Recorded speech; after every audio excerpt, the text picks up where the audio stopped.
Se você pudesse voltar numa época da sua vida e dizer um não que não foi dito, qual seria? O não foi uma das primeiras palavras que você aprendeu a falar. E sem perceber, também foi uma das primeiras que te ensinaram a temer. Uma palavra, vários medos. Medos de dizer não, de receber não. Tratamos essa palavra como o verdadeiro vilão da sociedade. Só que o que não nos damos conta é que toda vez que deixamos de dizer um não, estamos nos distanciando dos nossos limites e ficando mais suscetível ao que vem do outro. E quem se beneficia de uma sociedade que não sabe dizer não?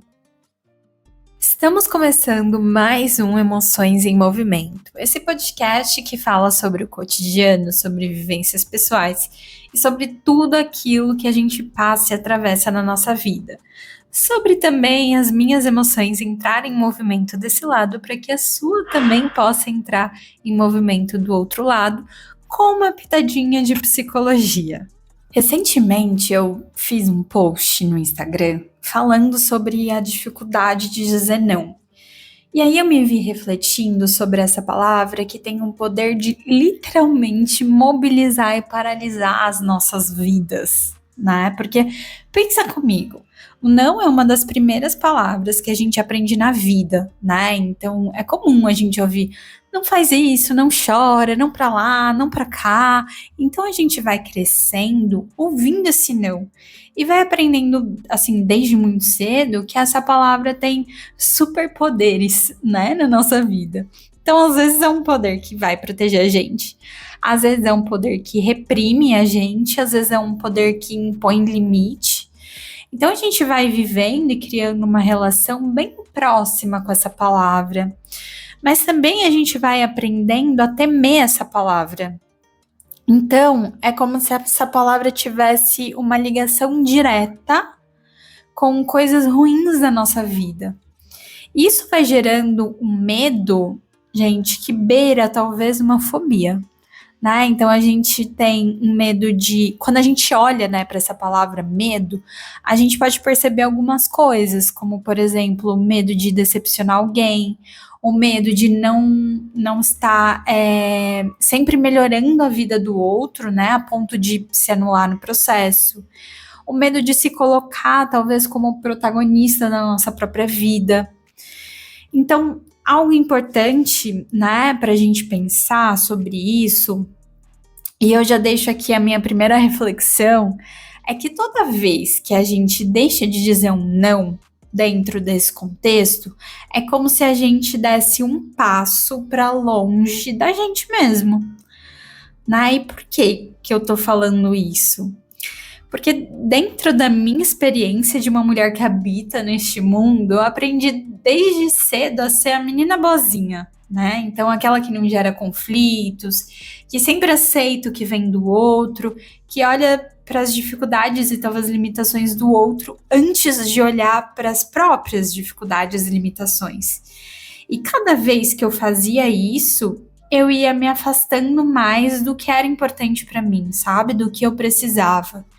E hoje, tendo acesso à história de várias mulheres, e eu acho que não só de mulheres, mas de pessoas no geral, eu percebo que essa dificuldade ela vai se repetindo muito. E tem uma pergunta que eu sempre faço, mas que parece que ela tem assim um alto poder de periculosidade para as pessoas, que é: o que de fato você precisa agora?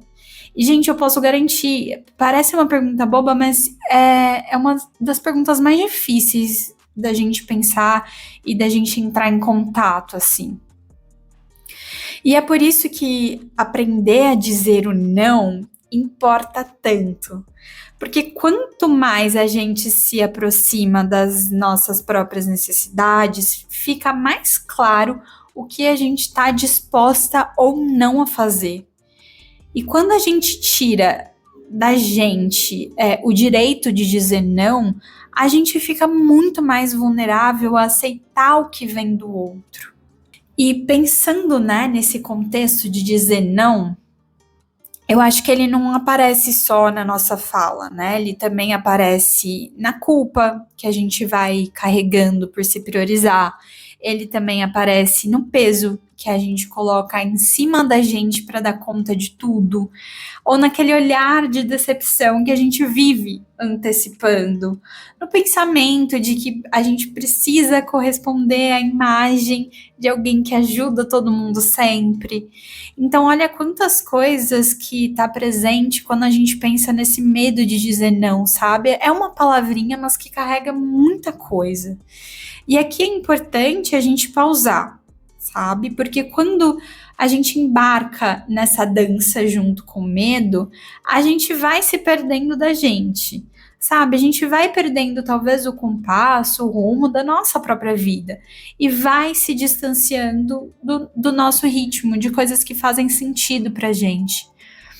Então aqui eu queria te propor uma pergunta para você pensar com calma, que é: quando você deixa de dizer um não, o que você, na verdade, está comunicando para o outro? Será que isso tem a ver com a imagem que você quer passar para o outro? Porque assim, gente, convenhamos, ninguém quer ser o vilão da história, né? Ninguém quer ser a primeira pessoa a dizer não, a decepcionar, a não corresponder ao que o outro espera. E dá um medo absurdo, né, tá nesse lugar, principalmente quando a gente pensa em alguns contextos importantes, como no trabalho, na família, sei lá, em coisas que são importantes pra gente. Mas aí eu te pergunto, qual o custo disso? O que você perde quando você deixa de dizer sim não? Eu acho que, particularmente, eu já me senti muito sobrecarregada de problemas que não eram meus, né? De obrigações que não, talvez não fossem minha função ali.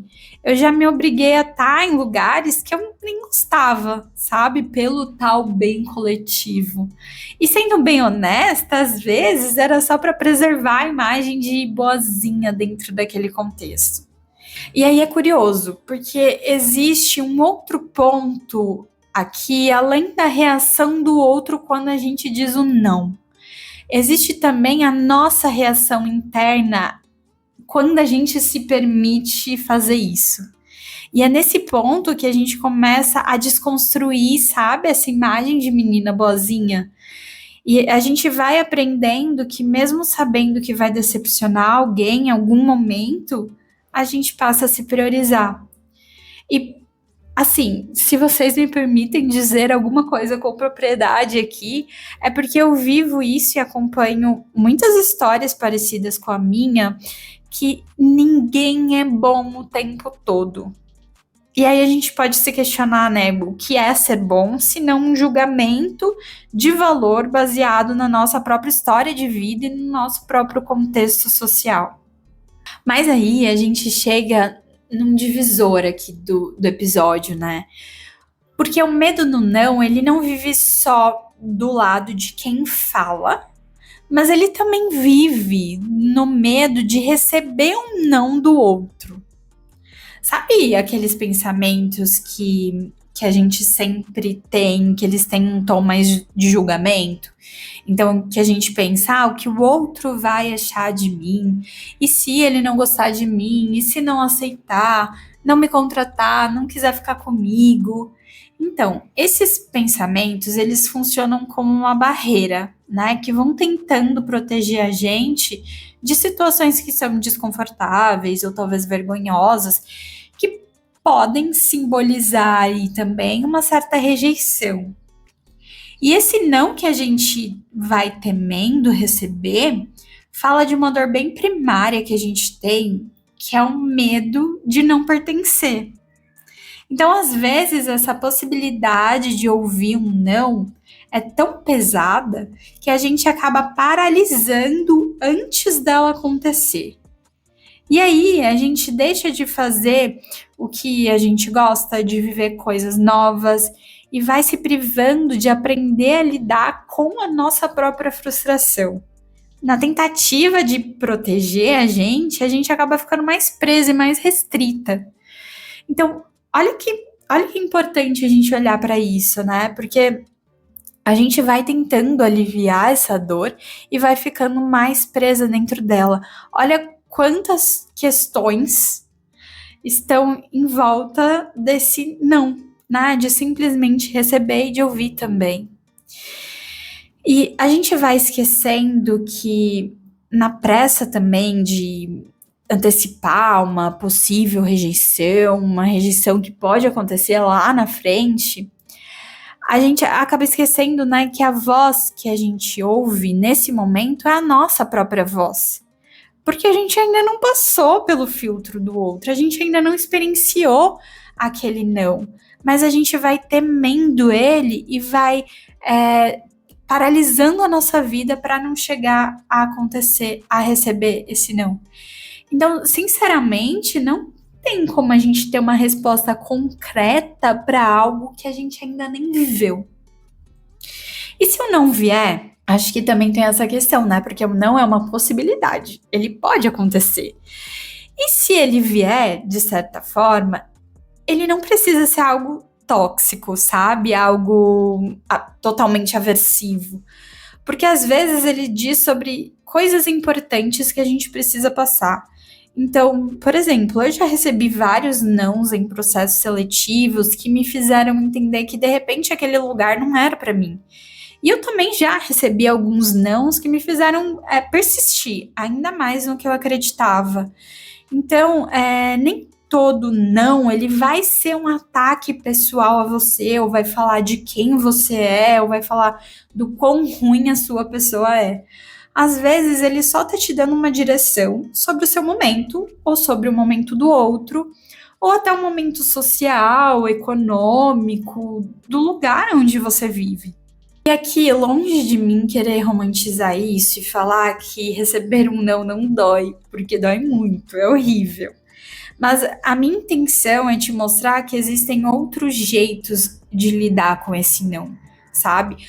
E existem também outros jeitos de lidar também com essa dor de receber um não. Não precisa ser um ataque pessoal a você, mas existem outras coisas que estão envolvidas nesse processo também.